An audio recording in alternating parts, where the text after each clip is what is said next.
session off by highlighting the importance of clean water right in his inaugural address.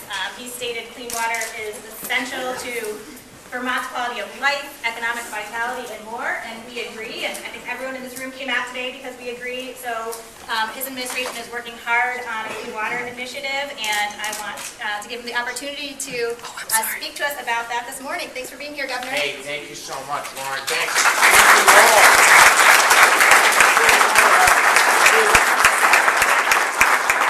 Hey, thanks so much. It's so exciting to have this many Vermonters show up to advocate for clean water and for the bill that's currently moving through this building.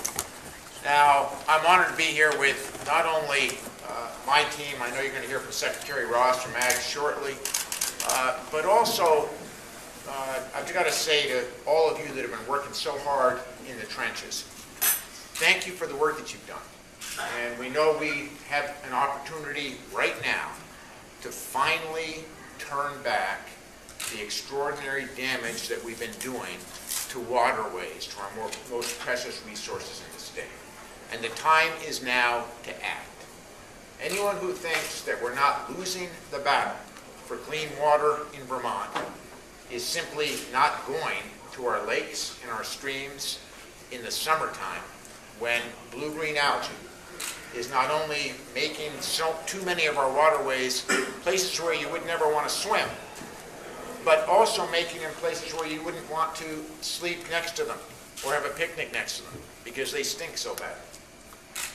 And one thing that separates us from the other 49 states, why we care so much about being Vermonters, is because of our quality of life.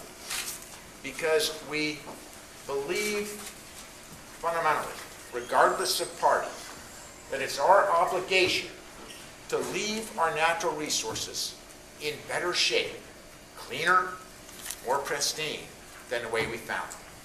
And we are not doing that today.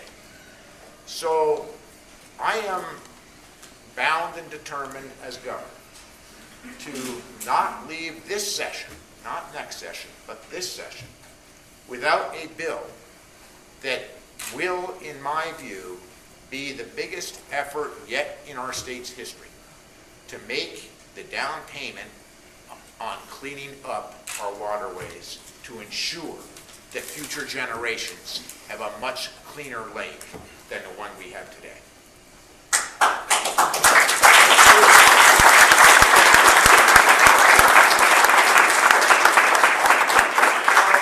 I want to say to the skeptics who say, we've heard this from politicians before. We have many examples of that, including most recent Clean and Clear. But not much has changed. Here's the good news. We actually now have the data, real data, that can for the first time tell us where the top challenges that we face are. And we're going to go into the 3 sectors that we must clean up. And you know what they are. One is runoff from impervious surfaces. That means development in plain English. Parking lots, rooftops that do not absorb water. The second is working together with our municipalities and state transportation agency to stop the terrible erosion challenges that we're facing, where natural phosphorus gets drawn into our waters because we don't properly ditch and we don't properly deal with erosion. And the third major polluter we all know is agriculture. Farmers who want to do the right thing, but who either haven't had the resources or the training to get it right. The good news is this time we can tell you in all of those sectors where the most egregious challenges are, and we're going to, with the resources in the Clean Water Fund, go after those first so that we can get the biggest bang for our buck in the beginning and work down from there. Now, many Vermonters say to me, well, Governor, you know, your plan's not perfect. We think you should do this or do that. And I'm saying, listen, we're all ears. We don't know if our plan's perfect either. Our job in this legislative session is to get perfection before it gets to my desk. So we want your ideas. But saying no is not an option. What I find as I go around Vermont and I say, raise your hand if you're for dirty water. Raise your hand. I haven't had too many hands go up. But I have a lot of hands going up right now when we say, okay, we're all for clean water, but if you don't want to pay for it, raise your hand. Guess what? We're getting a lot more hands on that one than we are raise your hand if you're for dirty water. We will not solve this problem if we're not willing to raise the resources necessary to put the people on the ground to work together with the major three sectors that we're challenging, that are our challenges, to get this right. We just won't. So what I'm asking you to do as you talk to legislators today is not only tell them that clean water is important, they get that. Not only tell them that you're with them, you're going to have their backs, but tell them that funding, adequate funding, is critical to the solution. I want to give you examples of what I mean by that. I proposed in my inaugural address in January a budget that funds the Clean Water Fund from all sectors that are going to be necessary to bring on board. What are they? Federal money, our congressional delegations, Senator Leahy, Senator Sanders, Congressman Welch, have been extraordinary in their commitment to clean water and to getting us money when we need it. We need more of that. And we're working together with the feds. We've already brought in how many million, Chuck? Over 60. 62, 63 million. So we're making real progress there. Second, private sector funding.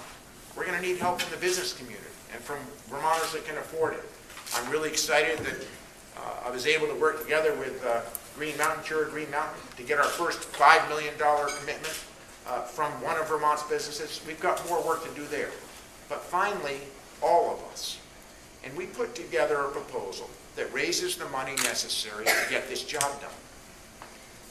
We also said, if, in fact, after we work with you, after we give you the resources, you're not willing to clean up your commitment, what's your pollution, your adverse impact on our waterways, we're going to hold you accountable.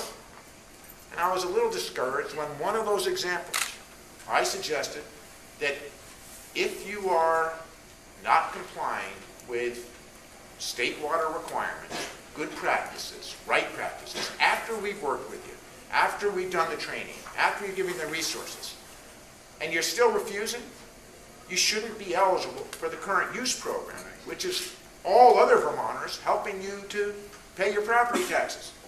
Well, you know, one of the committees thought that wasn't fair, and they took it out. I'm like, really? You know, in the forestry program, if you go clear-cut 100 acres of land against your forestry practices, against the natural resource plan of the state of Vermont, guess what happens? You no longer are eligible for the current use program until you mitigate the damage you did. Well, why should it be any different for anyone else in the current use program? So my point is, as you walk around this legislature, talking to legislators, encourage them to make some tough decisions. Because if we leave here with a toothless bill, we'll be right back where we were. More blue-green algae. More water that stinks so bad you don't want to be next to it in the summertime. And more generations, future generations of Vermonters asking the tough questions in 10, 15 years.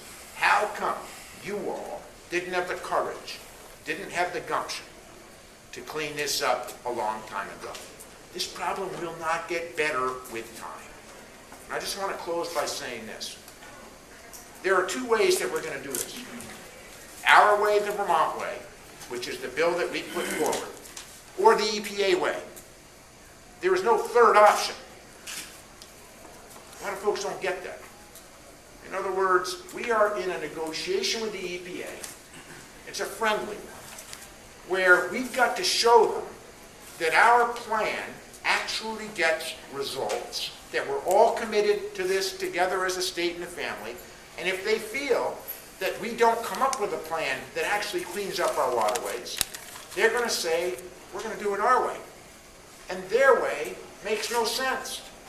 Because since the Federal Clean Water Act hasn't been amended in God knows how long, their only tool is to require us to swap out every single wastewater treatment plant in Vermont for hundreds and hundreds of millions of dollars. But we know that those treatment plants contribute about 3% of our challenge of polluted waters in Vermont. So are we going to trade 3% for 97%? Doing this the Vermont way and getting it right, or doing it the EPA way, and frankly, not getting the progress that we need to get? So let's work together in the next couple of months to get this right, to have the courage to clean up our waterways, to finally address an issue that has been pushed aside, kicked under the table, because we could not agree that we were all going to pay for this one together. Thank you so much for all your time. Let's get it.